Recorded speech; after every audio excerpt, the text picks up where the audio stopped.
रख रहा है इन साइबर अपराधियों से एक कदम आगे। देखिए मेरे साथ साइबर अलर्ट हर शनिवार रात 10 बजे सिर्फ डीडी न्यूज पर।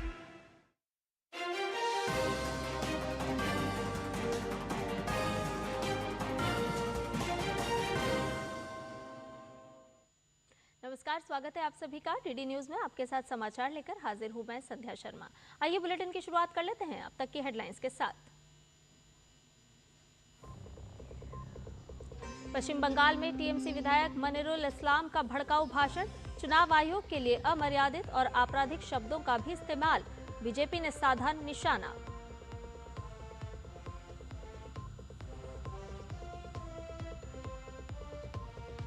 बीजेपी के नए अध्यक्ष नितिन नवीन की अगुवाई में मिशन बंगाल, इसी महीने के अंत में पश्चिम बंगाल का दौरा करने की खबर। ममता सरकार को घेरने का तैयार होगा ब्लूप्रिंट।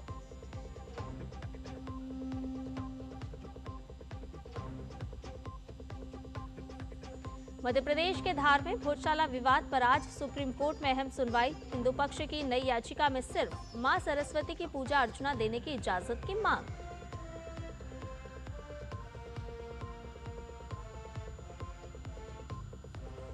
एनर्जी से लेकर एप्लीकेशन तक भारत के सिस्टमैटिक काम की दुनिया में धमक। एआई से जुड़ी इंडस्ट्री का भी दावोस में विश्व आर्थिक मंच पर बजा डंका।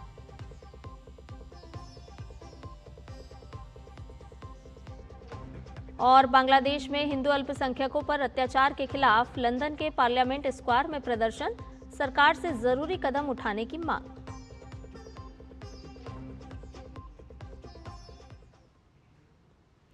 सभी खबरों को विस्तार के साथ जानते हैं। शुरुआत कर रहे हैं भाजपा के राष्ट्रीय अध्यक्ष से जुड़ी हुई खबर के साथ, क्योंकि सूत्र बता रहे हैं कि भाजपा के राष्ट्रीय अध्यक्ष निर्वाचित होने के बाद प्रदेश इकाइयों के अपने पहले दौरे के क्रम में नितिन नवीन पश्चिम बंगाल के दौरे पर जाएंगे।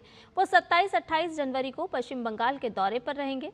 नितिन नवीन अपने पश्चिम बंगाल दौरे की शुरुआत 27 जनवरी को दुर्गापुर से करेंगे। अपने प्रवास के दौरान वो प्रदेश भाजपा नेतृत्व के साथ साथ विभिन्न पार्टी मोर्चों और जिला स्तरीय संगठनों के नेताओं के साथ भी बैठक करेंगे। इस बैठक में नितिन नवीन आगामी विधानसभा चुनाव के मद्देनजर न केवल जीती हुई सीटों को बरकरार रखने पर मंथन करेंगे, बल्कि अन्य नई सीटों पर जीत की रणनीति भी बनाएंगे। सूत्रों के अनुसार इसके साथ ही टीएमसी के कथित उत्पीड़न और घुसपैठ जैसे ज्वलंत मुद्दों पर ममता सरकार को घेरने का ब्लूप्रिंट भी साझा करेंगे। अध्यक्ष पद की जिम्मेदारी संभालने के ठीक अगले ही दिन यानी कि 21 जनवरी को नितिन नवीन ने सभी प्रदेश अध्यक्षों और संगठन के अन्य पदाधिकारियों के साथ बैठक भी की थी। इस बैठक में सभी प्रदेश अध्यक्षों ने अपने अपने प्रदेश में पार्टी संगठन की स्थिति और संभावनाओं की जानकारी नितिन नवीन को साझा की थी।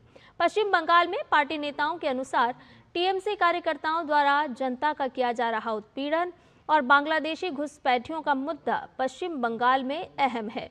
राष्ट्रीय अध्यक्ष का ये दौरा राज्य में 2026 के विधानसभा चुनाव के लिए भाजपा की चुनावी रणनीति को अंतिम रूप देने की दिशा में एक महत्वपूर्ण कदम है।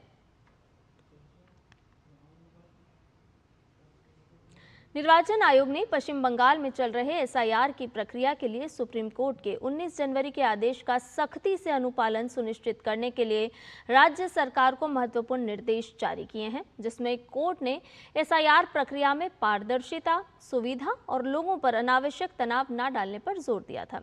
हर जिला कलेक्टर और पुलिस अधीक्षक को भी निर्देश है कि वो पर्याप्त कर्मचारी और सुरक्षा बल तैनात करें, जिससे एसआईआर की कार्रवाई बिना किसी बाधा के चल सके। पुलिस महानिदेशक, कोलकाता पुलिस आयुक्त और प्रत्येक जिले के पुलिस अधीक्षक को सख्त हिदायत दी गई है कि सुनवाई स्थलों पर कोई कानून व्यवस्था की समस्या ना हो और एसआईआर गतिविधियां शांतिपूर्ण ढंग से संचालित हों। पत्र में चेतावनी दी गई है कि यदि कोई अधिकारी या विभाग निर्देशों का पालन नहीं करता है या फिर चूक के कारण बाधा उत्पन्न होती है तो फिर कड़ी कार्रवाई की जाएगी।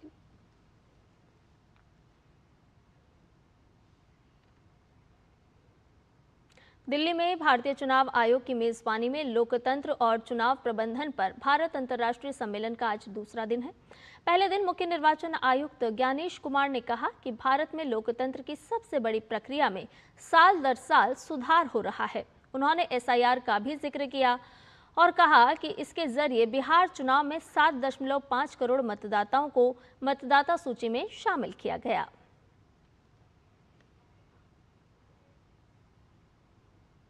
With the efficiency of the booth level officers, the electoral registration officers and the chief electoral officer of Bihar, that out of 75 million electors, the number of appeals were 0. And another feat which was achieved in these Bihar elections were, we had polling on 2 dates, 6th November and 11th November. Nearly 1 lakh polling stations. And once again, a leading question, how many repolls were required?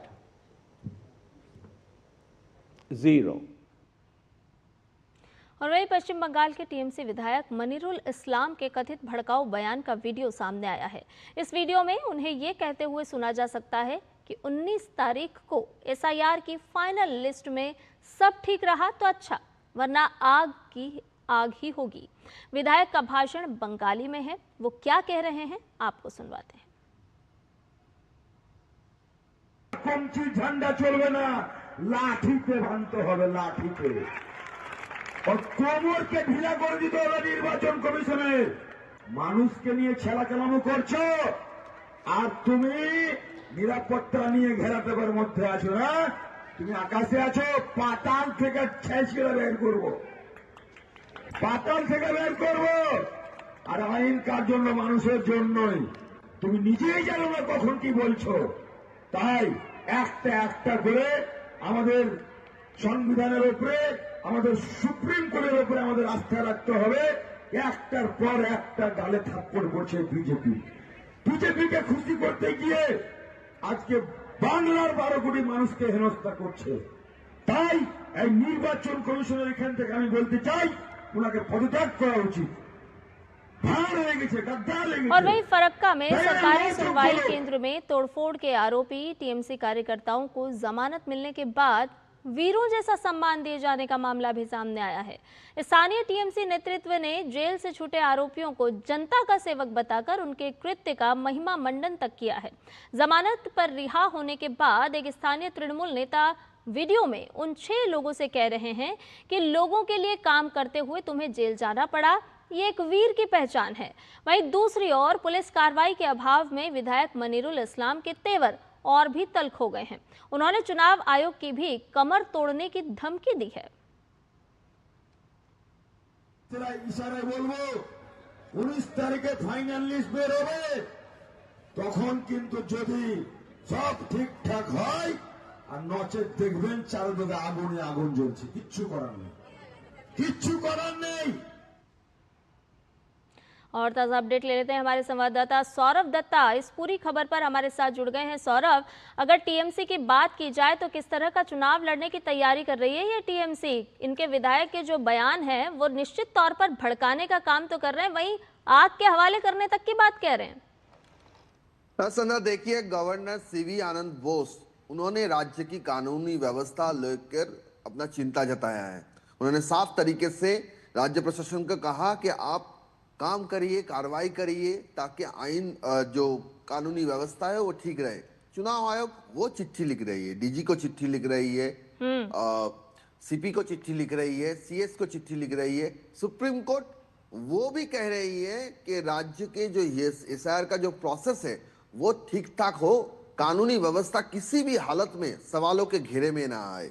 और दूसरी ओर मनीरुल इस्लाम जैसे लोग हैं, TMC के MLAs हैं, जो publicly कह रहे हैं कि अगर उनके मुताबिक एसआईआर ना हुआ तो वो आग ही आग लगा देंगे। अब सवाल ये उठ रहा है कि मनीरुल इस्लाम ऐसे पब्लिकली कहां से कह रहे हैं, उनको बढ़ावा कौन दे रहा है? ये सवाल उठ रहा है कि उनको बढ़ावा कौन दे रहा है। उनको बढ़ावा दे रहा है पश्चिम बंगाल की कानूनी व्यवस्था। जब वो 14 जनवरी को फरक्का में वीडियो के हियरिंग सेंटर में जाते हैं और उसके बावजूद उनके खिलाफ कोई कार्रवाई नहीं होता है, एफआईआर में अननोन पर्सन्स का नाम लिखा जाता है कि जबकि तस्वीर में साफ तरीके से दिख रहा है कि वहां पे मनिरुल इस्लाम प्रेजेंट थे, हाजिर थे, फिर भी एफआईआर में अननोन का जिक्र है। और मनिरुल इस्लाम जैसे लोग देख रहे हैं कि हम जो भी करें सरकार हमारे साथ है, तो वो और भी एक कदम आगे जाके अपने सरकारी जो आला है उनको खुश करने के लिए और ज्यादा भड़कालू बयान देते हैं।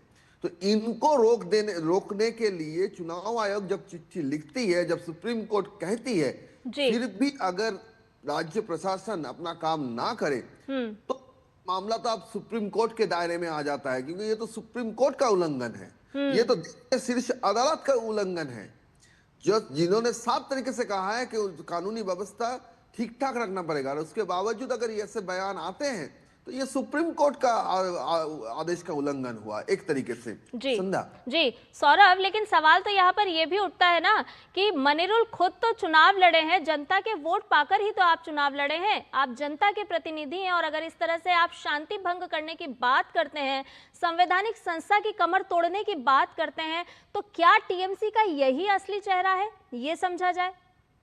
संध्या देखिए, फराक्का में ऐसा इंसिडेंट होगा, चाकुलिया में होगा, और फिर भी सरकार काम नहीं करेगी।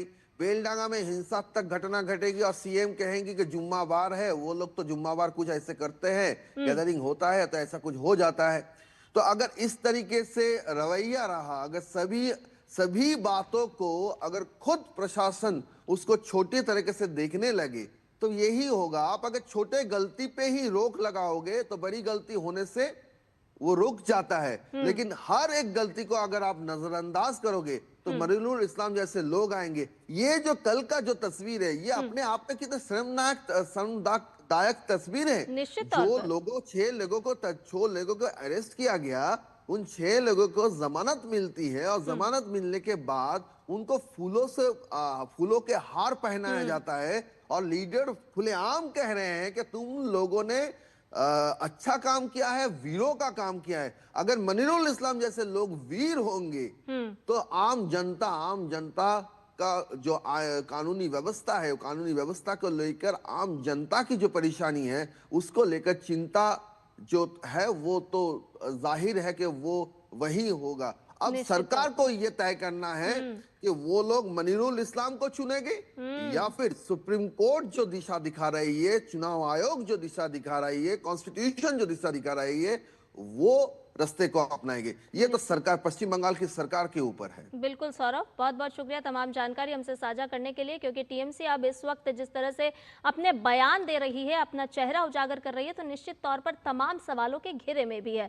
वहीं फरक्का की जिस बात का जिक्र अभी हमारे संवाददाता भी कर रहे थे, तो आपको बता दें कि सरकारी सुनवाई केंद्र में तोड़फोड़ के आरोपी टीएमसी कार्यकर्ताओं को जमानत मिलने के बाद वीरों जैसा सम्मान दिए जाने का मामला सामने आया है। स्थानीय टीएमसी नेतृत्व ने जेल से छूटे आरोपियों को जनता का सेवक बताया और उनके कृत्य का महिमा मंडन तक कर डाला। तस्वीरों में देखिए, जमानत पर रिहा होने के बाद एक स्थानीय तृणमूल नेता वीडियो में उन 6 लोगों से कह रहे हैं कि लोगों के लिए काम करते हुए तुम्हें जेल जाना पड़ा, ये एक वीर की पहचान है। वहीं दूसरी ओर पुलिस कार्रवाई के अभाव में विधायक मनिरुल इस्लाम के तेवर और भी तल्ख होते जा रहे हैं। उन्होंने चुनाव आयोग की भी कमर तोड़ने तक की धमकी दे डाली है। वो बयान भी आपको हमने बंगाली भाषा में सुनवाया। और वहीं भाजपा नेता दिलीप घोष ने पश्चिम बंगाल की कानून व्यवस्था को लेकर सत्ताधारी तृणमूल कांग्रेस पर अब तीखा हमला बोला है। उन्होंने आरोप लगाया कि राज्य में टीएमसी विधायक खुद अशांति का नेतृत्व कर रहे हैं। घोष के अनुसार बंगाल पुलिस सत्ताधारी नेताओं के विरुद्ध कार्रवाई करने का साहस नहीं जुटा पा रही है, और ये बयान निर्वाचन आयोग द्वारा राज्य सरकार को जारी नए निर्देशों के बीच में आया है। आयोग ने सुप्रीम कोर्ट के 19 जनवरी 2026 के आदेश का पालन करने को कहा है। इसके तहत 1.36 करोड़ लोगों की मतदाता सूची विसंगतियों का निपटारा होना है। दिलीप घोष ने मतदाता आंकड़ों में पिता पुत्र की आयु जैसे गंभीर विरोधाभासों पर चिंता व्यक्त की है। इन्होंने चुनौती ले लिया है कि एसआईआर होने नहीं देंगे टीएमसी, इसे जानबूझकर कराया। उनके एमएलए जाके अशांति में लीड कर रहे हैं, तो शांति कहाँ से आएगा?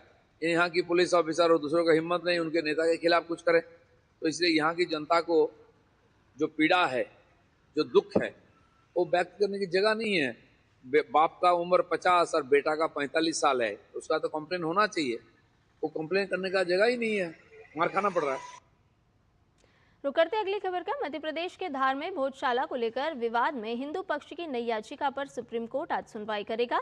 हिंदू फ्रंट फॉर जस्टिस की ओर से दायर इस याचिका में आगामी बसंत पंचमी के दिन वहां मुस्लिम समुदाय के लोगों को नमाज से रोकने और सिर्फ हिंदुओं को ही मां सरस्वती की पूजा अर्चना देने की इजाजत की मांग की गई है। पुरातत्व विभाग के 7 अप्रैल 2023 को जारी आदेश के मुताबिक जहां भोजशाला में हिंदुओं को मंगलवार और बसंत पंचमी के दिन पूजा की इजाजत है, वहीं मुस्लिम समुदाय के लोग शुक्रवार को 1 से 3 बजे के बीच नमाज पढ़ सकते हैं। लेकिन एएसआई के इस आदेश में ये स्पष्ट नहीं है कि अगर बसंत पंचमी शुक्रवार के दिन होगी तो फिर क्या होगा। 24 जनवरी को उत्तर प्रदेश दिवस है। उससे पहले सीएम योगी आदित्यनाथ ने प्रदेश की जनता के नाम एक चिट्ठी लिखी है। योगी की पार्टी के नाम से इस चिट्ठी में योगी ने राज्य में हुए व्यापक बदलावों, विकास की दिशा और भविष्य के संकल्पों को साझा किया है। योगी की पार्टी इस शीर्षक से लिखे गए पत्र में उत्तर प्रदेश को बीमारू राज्य की छवि से निकालकर देश के विकास का ग्रोथ इंजन बनाने की यात्रा का उल्लेख है। लिखा गया है कि दृढ़ संकल्प के साथ हमने कानून और सुशासन का राज स्थापित किया, सत्ता के संरक्षण में पनप रहे माफिया के भय के साम्राज्य का अंत करते हुए विकास को गति दी गई है। निवेशकों में निवेश की होड़ लगी है। बिन से बाजार तक की व्यवस्था और रिकॉर्ड डीबीटी भुगतान से अन्नदाताओं की आय में वृद्धि हुई है। पलायन की पीड़ा और बेरोजगारी का दंश समाप्ति की ओर है। बेटियों के जन्म से विवाह तक सरकार आर्थिक सहायता सुनिश्चित कर रही है। अयोध्या, काशी, मथुरा से संभल तक सांस्कृतिक पुनर्जागरण की स्वर्णिम गाथा लिखी जा रही है। सीएम योगी ने अपनी इस चिट्ठी में आगे लिखा है कि जीरो पॉवर्टी लक्ष्य के साथ 6 करोड़ से अधिक लोगों को गरीबी से बाहर निकाला है। डबल इंजन सरकार ने प्रदेश को बॉटल नेक से ब्रेक थ्रू, रेवेन्यू डिफिसिट से रेवेन्यू सरप्लस और उपद्रव से उत्सव की ओर अग्रसर किया है। ग्रेटर नोएडा में सॉफ्टवेयर इंजीनियर युवराज मेहता की मौत के मामले में पुलिस ने एक और एफआईआर दर्ज की है, जिसमें पर्यावरण संरक्षण अधिनियम, जल प्रदूषण अधिनियम और भारतीय दंड संहिता की कई धाराएं लगाई गई हैं। इस मामले में कुल 5 लोगों को नामजद आरोपी बनाया गया है। नामजद आरोपियों में अभय कुमार, संजय कुमार, मनीष कुमार, अचल बोहरा और निर्मल कुमार शामिल हैं।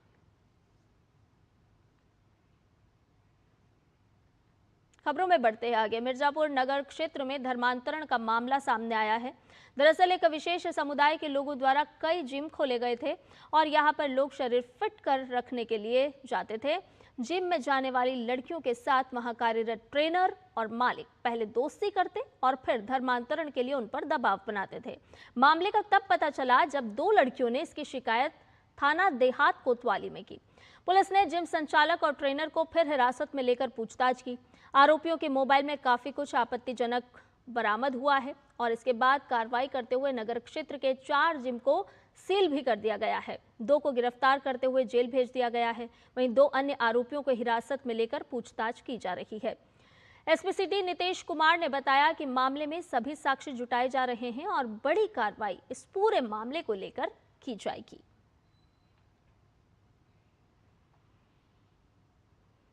थाना कोतवाली देहात पर 2 अलग अलग पीड़िताओं के द्वारा 2 अलग अलग तहरीर दी गई थी, जिसमें कि गंभीर आरोप के साथ साथ यह भी अंकित था कि ये लड़के इन पीड़िताओं के साथ पहले दोस्ती करके एवं इनको बरगलाकर इनका धर्म परिवर्तन कराने का कार्य कर रहे हैं। घटना में शामिल शेख अली एवं फैसल को गिरफ्तार किया गया है। भारतीय जनता पार्टी के नगर विधायक पंडित रत्नाकर मिश्रा ने कहा है कि प्रदेश में योगी की सरकार है जो ऐसे धर्मांतरण का खेल खेलने वालों के साथ साथ उनके सहयोगियों का फन कुचलने का काम करेगी। जिम के नाम पर लव जिहाद चल रहा है, इस पे तत्काल कार्रवाई करने का काम किया जाए, क्योंकि योगी राज्य में ऐसा लव जिहाद अब नहीं चल पाएगा। पुलिस ने पूर्ण रूप से इंक्वायरी करके मुकदमा भी लिखने का काम किया है। जो इसके पीछे से भी लोग हैं उनके ऊपर भी कार्रवाई होने का काम किया जाएगा। किसी भी तरह से कोताही नहीं होगी। बात गणतंत्र दिवस की करते हैं। गणतंत्र दिवस को लेकर देश भर में सुरक्षा तैयारियां तेज हो गई हैं और इसी कड़ी में जम्मू कश्मीर के संवेदनशील रामबन जिले में भी अलर्ट बढ़ा दिया गया है। 26 जनवरी को होने वाले 77वें गणतंत्र दिवस समारोह से पहले सीआरपीएफ की 84वीं बटालियन ने Jammu Srinagar national highway NH-44 पर सघन सुरक्षा अभियान शुरू कर दिया है। हाईवे पर वाहनों की गहन जांच की जा रही है और हर संदिग्ध गतिविधि पर कड़ी और पैनी नजर भी रखी जा रही है। बीटिंग द रिट्रीट समारोह के रिहर्सल के चलते आज नई दिल्ली के कई इलाकों में ट्रैफिक प्रतिबंध लागू रहेंगे। दिल्ली ट्रैफिक पुलिस ने एक एडवाइजरी जारी करके बताया है कि विजय चौक शाम 4 बजे से 6:30 बजे तक आम ट्रैफिक के लिए बंद रहेगा, जबकि कृषि भवन के पास गोलचक्कर से विजय चौक की ओर रायसीना रोड पर गाड़ियों की आवाजाही पर रोक रहेगी। इसमें कहा गया है कि रिहर्सल के घंटों के दौरान दारा शिकोह रोड, कृष्णा मेनन मार्ग और सुनहरी मस्जिद के गोलचक्कर से विजय चौक की दिशा में ट्रैफिक को जाने की इजाजत नहीं होगी। विजय चौक और कर्तव्य पथ क्रॉसिंग की ओर जाने वाले रफी मार्ग के बीच का रास्ता भी तय समय के दौरान बंद रहेगा। गाड़ी चलाने वालों को सलाह दी गई है कि वो अपनी यात्रा की योजना पहले से बना लें और ring road, ridge road, Aurobindo मार्ग, मदरसा टी पॉइंट, सफदरजंग रोड पर कमल अतातुर्क मार्ग की ओर रानी झांसी रोड और मिंटो रोड जैसे वैकल्पिक रास्तों का चयन करें।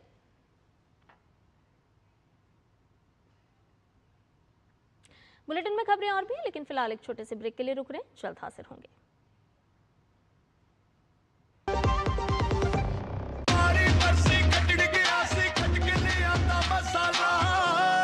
केड़ा मसाला ओए? छोलिए दा या लोबिए दा? पंजाबी छोले दा या पिंडी चने दा?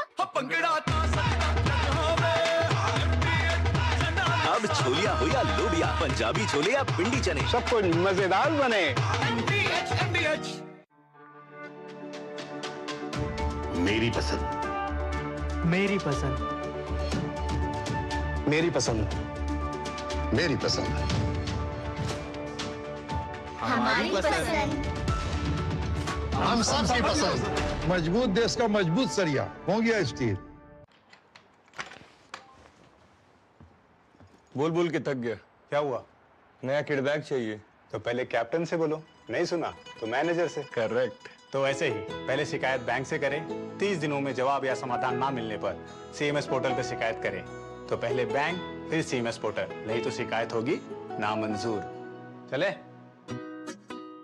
ले आ गया ना किडबैग। RBI कहता है पहले अपना बैंक फिर RBI ओम्बुड्समैन। टिंग टिंग, अम्मा मैसेज मैसेज। मैं आपके मौसा के चाचा का नाती का पोता, शादी का कार्ड मैसेज में भेजा है, डाउनलोड करिए और आशीर्वाद दीजिए। मैं तो आपको जानती भी नहीं, फिर भी शादी का कार्ड खोलूं? मैं मूर्ख नहीं हूँ। क्या बात है अम्मा। UPI कहता है अगर कोई अनजान नंबर से फाइल या लिंक भेजे तो क्लिक मत करो और कहो मैं मूर्ख नहीं।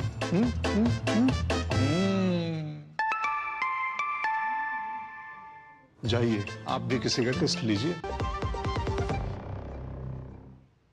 ब्रेक के बाद समाचार में आपका एक बार फिर से स्वागत है। खबरों में बढ़ते हैं आगे। स्विट्जरलैंड के दावोस में चल रहे विश्व आर्थिक मंच से भारत की आर्थिक ताकत और निवेश क्षमता की गूंज सुनाई दे रही है। इस दौरान आयोजित एक कार्यक्रम में केंद्रीय मंत्री अश्विनी वैष्णव ने भरोसा जताते हुए कहा कि आने वाले समय में भारत दुनिया की तीसरी सबसे बड़ी अर्थव्यवस्था बनेगा। उन्होंने कहा कि अगले 5 वर्षों में भारत की अर्थव्यवस्था 6 से 8% की दर से आगे बढ़ेगी। मंत्री अश्विनी वैष्णव ने कहा कि हाल ही में देश के एक बड़े रक्षा परिदृश्य में स्वदेशी सॉवरेन AI मॉडल का इस्तेमाल किया गया, जिसके नतीजे बेहद प्रभावशाली रहे। उन्होंने जोर देकर कहा कि भारत को छोटे, समाधान आधारित और सेक्टर विशेष AI मॉडल विकसित करने चाहिए ताकि अर्थव्यवस्था में उत्पादकता बढ़े और तकनीकी आत्मनिर्भरता को मजबूती मिले। During one major defense scenario in our country in the recent times, the sovereign model developed in our country used in that particular operation, the results it produced was phenomenal. Phenomenal, I'm saying. So, if that is the scenario that we have experienced so far, the idea of having, as Arvindji said, the trillion parameter models will become commoditized. What is important is have those bouquet of smaller models which are very focused, very solution specific, sector specific, and start using them so that the productivity gains start coming in the economy. And that's what our focus is. Davos में केंद्रीय electronics और सूचना प्रौद्योगिकी मंत्री अश्विनी वैष्णव ने कहा कि आज पूरी दुनिया, खासकर एआई से जुड़ी इंडस्ट्री, भारत के सिस्टमैटिक अप्रोच की सराहना कर रही है।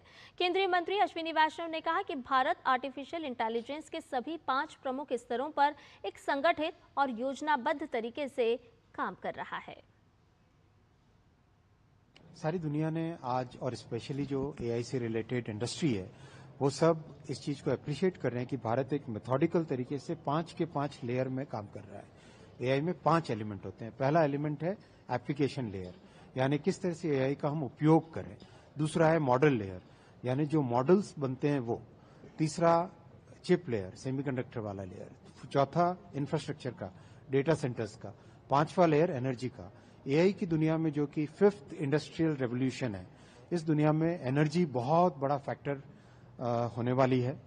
तो इस तरह के सिचुएशन में एनर्जी से लेके एप्लीकेशन तक भारत का जो मेथोडिकल काम है, उस काम को दुनिया ने और खासकर एआई से रिलेटेड इंडस्ट्री ने बहुत सराहना की है। तो वर्ल्ड इकोनॉमिक फोरम में भारत की धमक, भारत की चमक सुनाई दे रही है, नजर आ रही है। और केंद्रीय मंत्री अश्विनी वैष्णव की ओर से एआई पर और भी क्या कुछ खास बातें कही गई है, वो भी आपको बता देते हैं। दरअसल दुनिया में भारत का एआई मॉडल छाया हुआ है। भारत चमक रहा है। भारत में एआई का फायदा कम लागत में ज़्यादा है, ये बात केंद्रीय मंत्री ने कही। उन्होंने अपने साथ ये भी कहा कि ज़्यादा फायदा देने पर यहाँ पर काम हो रहा है। एआई के सभी 5 एलिमेंट का खास तौर पर मंत्री ने जिक्र किया और कहा कि सिस्टमेटिक तरीके से यहाँ पर काम जारी है। और इतना ही नहीं, भारत के सिस्टमेटिक काम को दुनिया सराह रही है। 5 एलिमेंट पर जोर दिया केंद्रीय मंत्री अश्विनी वैष्णव ने, और भारत के सिस्टमेटिक काम को दुनिया की किस तरह से सराहना मिल रही है उसका भी जिक्र किया। उन्होंने कहा कि एआई से जुड़े वैश्विक पैनल किस तरह से आज चर्चा का विषय है, और इसीलिए इस वैश्विक पैनल में चर्चा के माध्यम से भारत किस तरह से एआई के क्षेत्र में प्रगति कर रहा है, ये बताना बहुत ज़रूरी हो जाता है। सार्वजनिक निजी भागीदारी के जरिए जीपीयू की कमी दूर करेंगे, ये बात भी अपने संबोधन में, अपनी बात में केंद्रीय मंत्री अश्विनी वैष्णव ने रखी। आईटी इंडस्ट्री और स्टार्टअप एआई के बेहतर इस्तेमाल पर जोर दिया जा रहा है। डीप फेक का जिक्र किया और कहा कि इसे सटीक तरीके से पकड़ने पर भारत का लगातार जोर है। सुरक्षित एआई के लिए तकनीकी उपाय पर सरकार का फोकस है। एआई का इस्तेमाल हो, साथ साथ इस तकनीकी उपयोग में सुरक्षा का भी खास तौर पर ध्यान रखा जाए, ख्याल रखा जाए। तो वर्ल्ड इकोनॉमिक फोरम में भारत की धमक साफ तौर पर नजर आई। केंद्रीय मंत्री अश्विनी वैष्णव ने तमाम बिंदुओं पर अपनी बात रखी।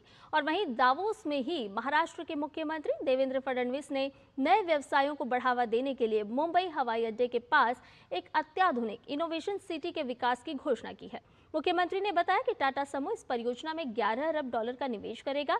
इसका उद्देश्य स्टार्टअप समुदाय को सहयोग देने के लिए विशेष रूप से डिजाइन किया गया है, जिससे दुनिया भर की कंपनियां और startups plug and play innovation system का उपयोग कर सकेगी।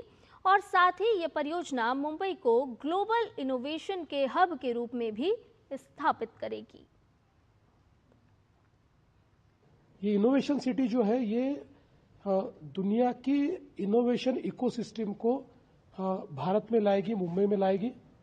हम इसको इस प्रकार से तैयार करना चाहते हैं कि दुनिया में कोई भी अगर इनोवेशन का विचार करे तो उसको प्लग एंड प्ले, इस प्रकार की व्यवस्था यहाँ पर मिले। आज ये जो इनोवेशन सिटी है और उसके साथ साथ जो डेटा सेंटर वगैरह है, इसके लिए टाटा सन्स ने $11 बिलियन का कमिटमेंट आज अनाउंस किया है। और हमारी इस अनाउंसमेंट के बाद बहुत बड़े पैमाने पर अब जो अंतर्राष्ट्रीय निवेशक है, उनमें इस सिटी में आने के लिए बातचीत शुरू हुई है।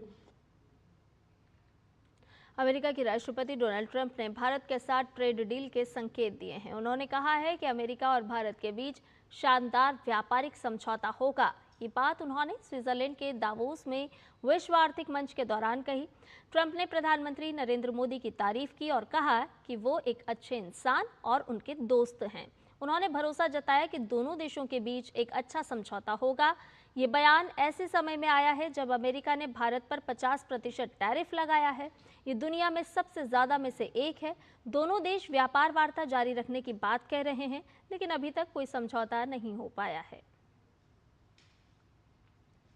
भारत और यूरोपीय संघ अगले सप्ताह एक महत्वपूर्ण सुरक्षा और रक्षा साझेदारी करने जा रहे हैं। यूरोपीय संघ के विदेश नीति प्रमुख काजा कल्लास ने यूरोपीय यूनियन की संसद में ये जानकारी दी है। यूरोपियन संसद में बोलते हुए काजा कल्लास ने कहा कि ये साझेदारी एक बड़े रणनीतिक एजेंडे का हिस्सा होगी, जिस पर नई दिल्ली में होने वाले EU भारत शिखर सम्मेलन में हस्ताक्षर किए जाएंगे। उन्होंने कहा कि यूरोप भारत के साथ एक मजबूत नए एजेंडा पर काम करने के लिए तैयार है। इस सम्मेलन में भारत और यूरोपीय संघ के बीच एक मुक्त व्यापार समझौते की घोषणा की भी उम्मीद है।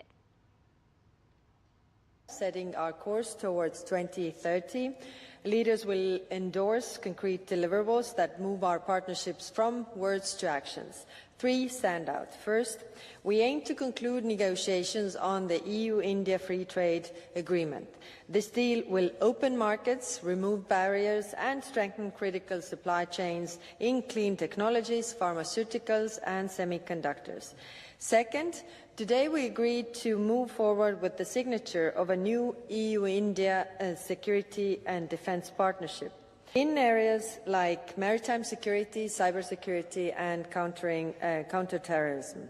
We will also launch negotiations on a security of information agreement. In a more dangerous world, we will both gain from working closer together.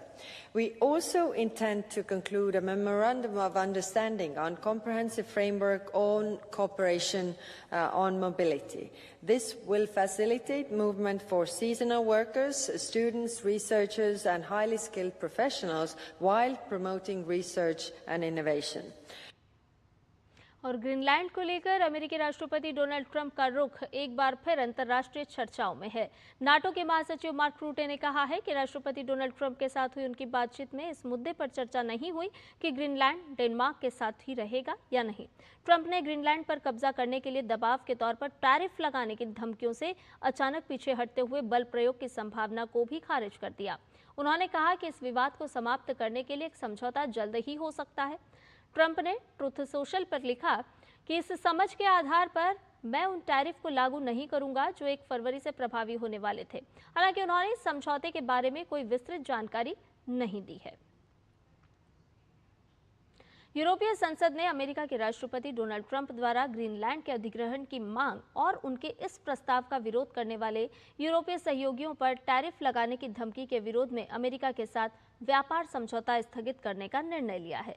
यूरोपीय संघ की संसद ने अमेरिका से आयात होने वाले कई सामानों पर लगने वाले आयात शुल्क हटाने से जुड़े विधायी प्रस्तावों पर बहस के दौरान ये निर्णय लिया। ये प्रस्ताव जुलाई के अंत में स्कॉटलैंड के टर्नबेरी में हुए समझौते का एक अहम हिस्सा है। इसके अलावा अमेरिकी लॉबस्टर पर शून्य शुल्क को जारी रखने का भी प्रस्ताव है, जिस पर पहली बार साल 2020 में ट्रंप प्रशासन के दौरान सहमति बनी थी। इन प्रस्तावों को यूरोपीय संसद और यूरोपीय संघ के सदस्य देशों की मंजूरी की आवश्यकता है। कई सांसदों ने शिकायत की है कि यह व्यापार समझौता एक तरफा है, क्योंकि इसमें यूरोपीय संघ को अधिकांश आयात शुल्क घटाने होते हैं, जबकि अमेरिका 15% की व्यापक दर बनाए रखता है। यूरोपीय संसद की व्यापार समिति को 26-27 जनवरी को मतदान के जरिए अपनी स्थिति तय करनी थी, लेकिन अब इसे भी टाल दिया गया है। भारत ने संयुक्त राष्ट्र सुरक्षा परिषद में सुधार को लेकर एक बार फिर तत्काल कार्रवाई की मांग उठाई है।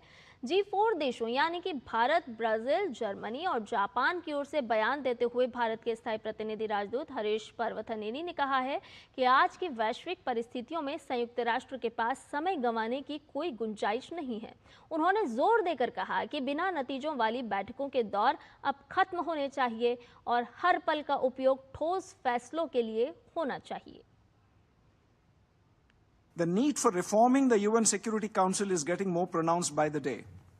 Further delays in implementing timely reforms would result in more human suffering and misery. The ongoing conflicts come at a heavy cost. Countless innocent lives are lost on a daily basis.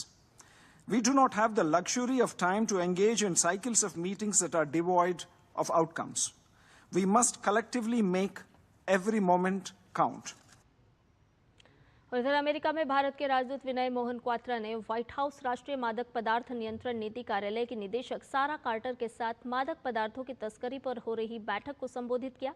इस मौके पर उन्होंने तस्कर रोधी सहयोग पर Bharat America drug policy के framework पर विस्तार से चर्चा की।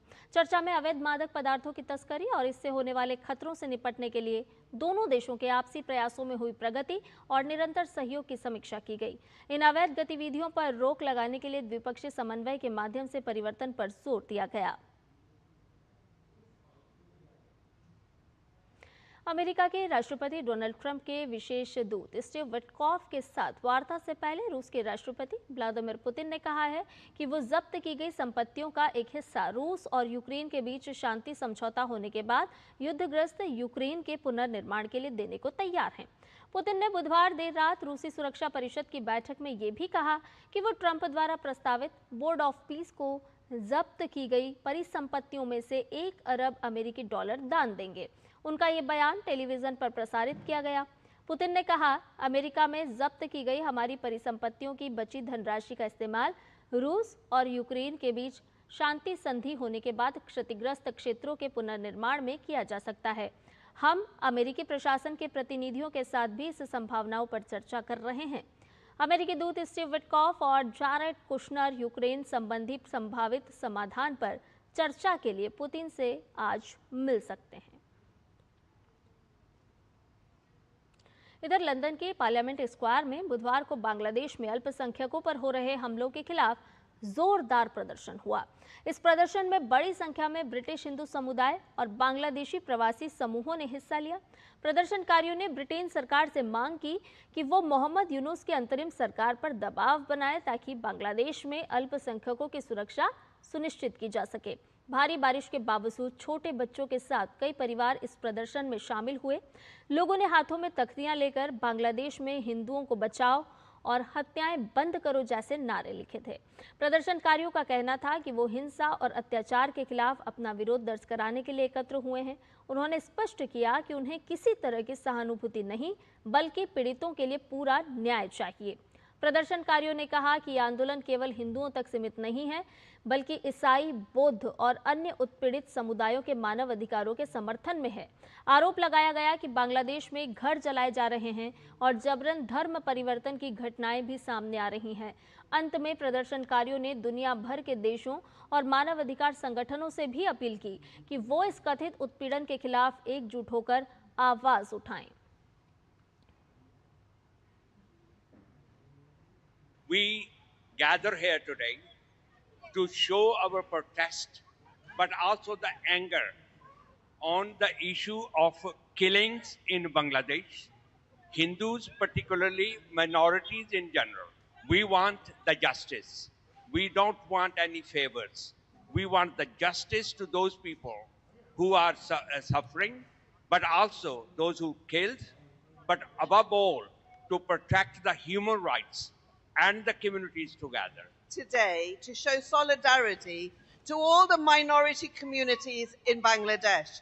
Every single minority community is under attack, and Hindus are at the forefront of those attacks, but the Christians, the Jains, the Buddhists, opposition supporters are all being attacked. They're being persecuted, their businesses are being burned down, their houses are being burned down, and there's forceful conversion going on.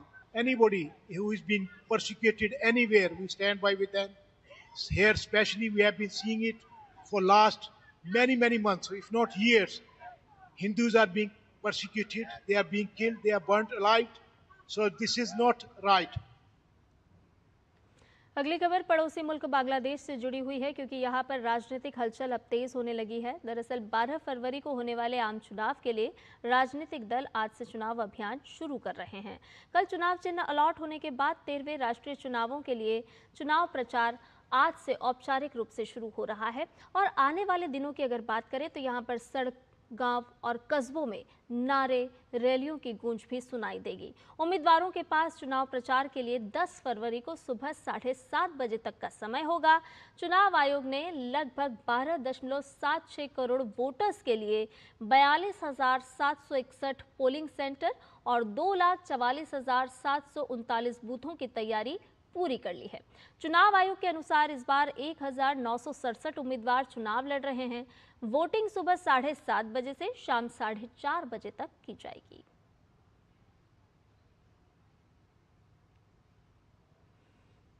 और वहीं दो प्रमुख दलों के बीच यहां पर चुनाव होना है, तो अवामी लीग इस पूरे चुनाव में भाग नहीं लेगी और पार्टी की गतिविधियों पर क्योंकि यहां पर रोक लगा दी गई है अवामी लीग की, तो अवामी लीग नहीं लड़ सकती है चुनाव। और इसके साथ साथ अगर बताएं तो 9 अन्य पार्टियों के साथ जमात का गठबंधन है। आगामी 12 फरवरी को होने वाले राष्ट्रीय चुनाव में अवामी लीग भाग नहीं ले पाएगी। प्रतिबंध को लेकर निंदा भी हो रही है चारों तरफ से और कई अमेरिकी सांसद ने इस विषय को लेकर के चिंता व्यक्त की है क्योंकि ये लोकतांत्रिक तरीके पर कहीं ना कहीं एक तरह से खतरे के तौर पर देखा जा रहा है। प्रभावित हो सकते हैं मतदाताओं के अधिकार, ये बात भी कही गई है। अमेरिकी सांसद प्रतिनिधि Gregory W Meeks, Bill Huizenga, Sydney Kamlager Dove, Julie Johnson और टॉम सोजी ने इस पूरे मामले को लेकर के चिंता व्यक्त की थी और कहा था कि किसी पूरी राजनीतिक पार्टी पर प्रतिबंध लगाने से मतदाताओं के अधिकार प्रभावित हो सकते हैं। तो प्रतिबंध को लेकर निंदा की जा रही है, चिंता व्यक्त की जा रही है। अंतर्राष्ट्रीय चिंताओं के बावजूद अंतरिम सरकार का क्या कहना है वो भी आपको बता दें। अंतरिम सरकार कह रही है कि आवामी लीग की गतिविधियों पर प्रतिबंध और निर्वाचन आयोग द्वारा उसके पंजीकरण को रद्द किए जाने के कारण पार्टी आगामी चुनाव से बाहर रहेगी, यानी कि चुनाव में पार्टिसिपेट नहीं कर पाएगी। तो आवामी लीग नहीं लड़ सकती है चुनाव और चुनाव से पहले यहां पर सांप्रदायिक हिंसा किस तरह से लगातार बढ़ रही है वो भी लगातार हम आपको बता रहे हैं। हादी की हत्या के बाद यहां पर बांग्लादेश के हालात लगातार बिगड़े। हिंदू समेत अल्पसंख्यकों पर यहां पर बड़े हमले हो रहे हैं और इन सब के बीच हिंदू समेत अल्पसंख्यकों पर लगातार जो हमले की खबरें आ रही है वो कहीं ना कहीं चिंता का सबब भी बने हुए हैं। भारत ने इन हमलों की कड़ी आलोचना भी की।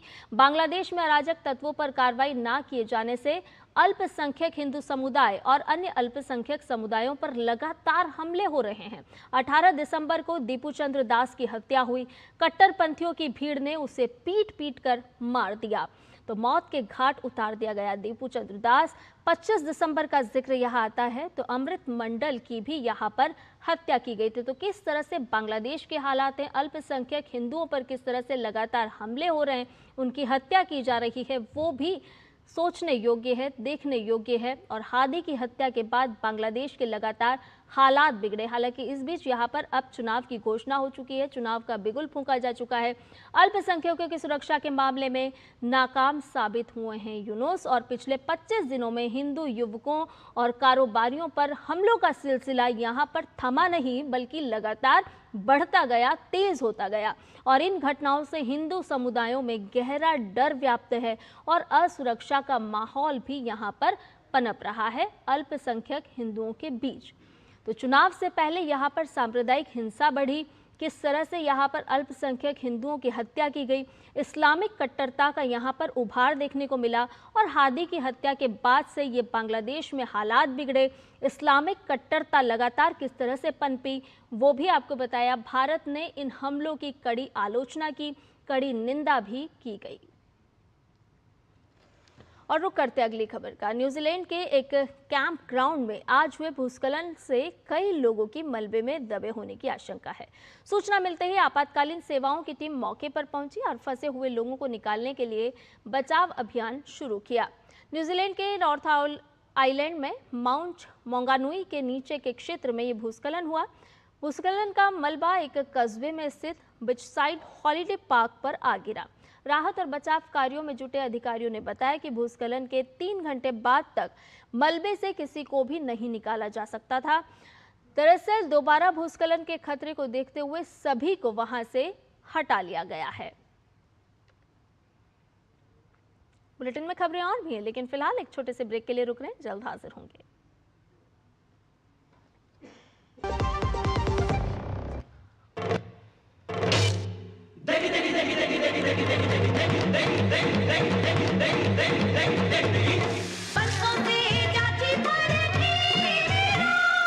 MDH की देगी मिर्च का तड़का, अंग अंग फड़का। MDH की देगी मिर्च। टिंग टिंग, अम्मा मैसेज मैसेज। मैं आपके मौसा के चाचा का नाती का पोता, शादी का कार्ड मैसेज में भेजा है, डाउनलोड करिए और आशीर्वाद दीजिए। मैं तो आपको जानती भी नहीं, फिर भी शादी का कार्ड खोलूं? मैं मूर्ख नहीं हूँ। क्या बात है अम्मा। यूपीआई कहता है अगर कोई अनजान नंबर से फाइल या लिंक भेजे तो क्लिक मत करो और कहो मैं मूर्ख नहीं।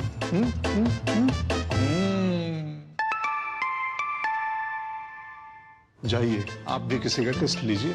जब धरती चीर कर निकलता है लोहे का पत्थर और मिलता है मोंगिया के जोश से, फिर तपता है, पिघलता है और बनता है फौलाद। अब होता है सरिया सारी खूबियों के साथ। मोंगिया स्टील, मजबूत देश का मजबूत सरिया। गांवों के विकास की दिशा अब गांव खुद तय करेंगे। विकसित ग्राम पंचायत प्लान्स के माध्यम से योजनाओं का होगा पीएम गति शक्ति से एकीकरण। प्रधानमंत्री नरेंद्र मोदी जी के नेतृत्व में इस सहभागी विकास मॉडल की नींव रखी है विकसित भारत जी राम जी एक्ट 2025 ने, जो देता है हर ग्रामीण परिवार को 100 नहीं पूरे 125 दिनों के सुनिश्चित रोजगार की गारंटी। विकसित भारत जी राम जी।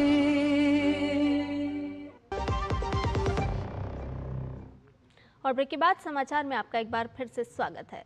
प्रधानमंत्री नरेंद्र मोदी ने सत्ता में आने के बाद लंबित परियोजनाओं के काम में तेजी लाने और उन्हें जल्द से जल्द पूरा करने के लिए प्रगति नाम से एक पहल की शुरुआत की। इस पहल की 50 बैठकें हो चुकी हैं और 85 लाख करोड़ की 3300 से ज्यादा परियोजनाओं को पूरा भी कर लिया गया है।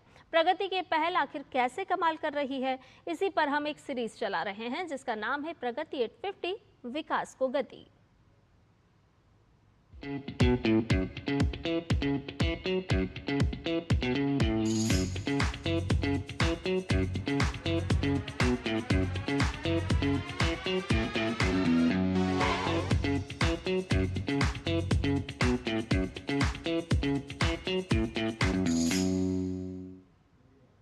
तो महाराष्ट्र में वर्षों से अटकी बेम्बला सिंचाई परियोजना अब पूरी होकर शुरू हो चुकी है।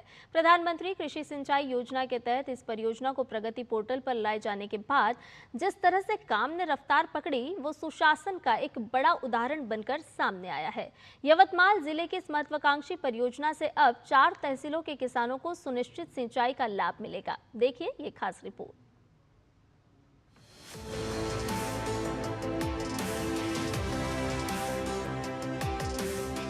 महाराष्ट्र के यवतमाल जिले की बेम्बला नदी पर आधारित बेम्बला सिंचाई परियोजना स्थानीय किसानों के लिए विकास की एक नई उम्मीद बनकर उभरी है। इस परियोजना को अप्रैल 2007 में 2685 करोड़ रुपए की लागत से मंजूरी मिली थी। इसका उद्देश्य यवतमाल जिले की बाबुलगांव, कालम, रालेगांव और मारेगांव तहसीलों को सुनिश्चित सिंचाई सुविधा देना था। लेकिन परियोजना के क्रियान्वयन के दौरान कई गंभीर अड़चनें सामने आईं। भूमि अधिग्रहण, अधूरी नहर लाइनिंग और देहड़ी लिफ्ट सिंचाई योजना से जुड़े मुद्दों के कारण परियोजना लंबे समय तक अटकी रही। परियोजना की अहमियत को देखते हुए इसकी पीएम मोदी के नेतृत्व में प्रगति पोर्टल के तहत समीक्षा की गई।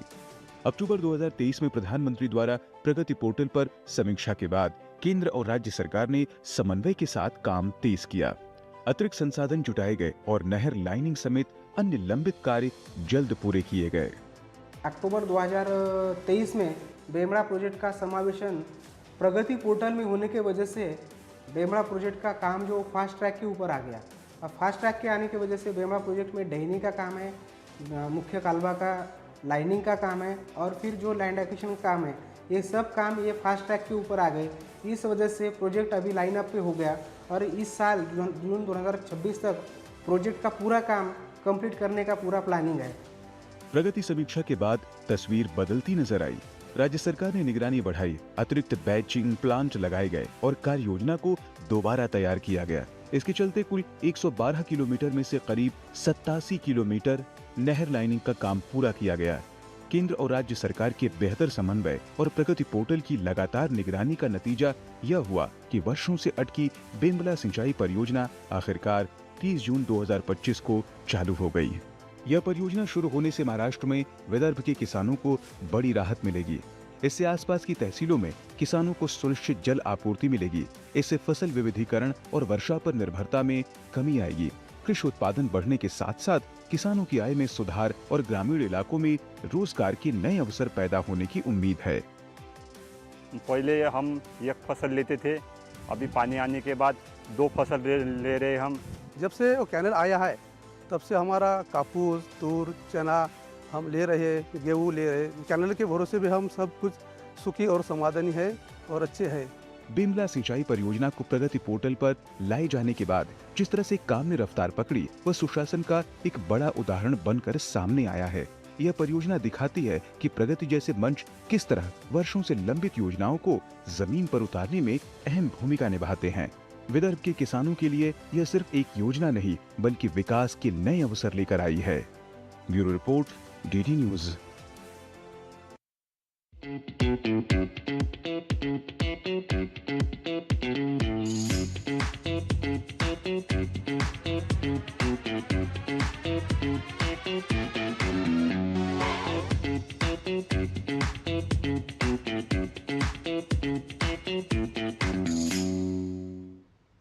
राष्ट्रपति भवन का अमृत उद्यान 3 फरवरी से 31 मार्च तक आम लोगों के लिए खुला रहेगा। लोक सप्ताह में 6 दिन सुबह 10 बजे से शाम 6 बजे तक अंतिम प्रवेश इसका रहेगा 5:15 बजे तक का। इस दौरान उद्यान में घूमने पहुंच सकते हैं। उद्यान सोमवार को रखरखाव के लिए दिन और 4 मार्च को होली के कारण बंद रहेगा। अमृत उद्यान के लिए पंजीकरण और प्रवेश पूरी तरह से निःशुल्क है। बुकिंग ऑनलाइन वेबसाइट पर की जा सकती है। आगंतुक प्रवेश द्वार के बाहर बने स्वयं सेवा कियोस्क से सीधे टिकट ले पाएंगे।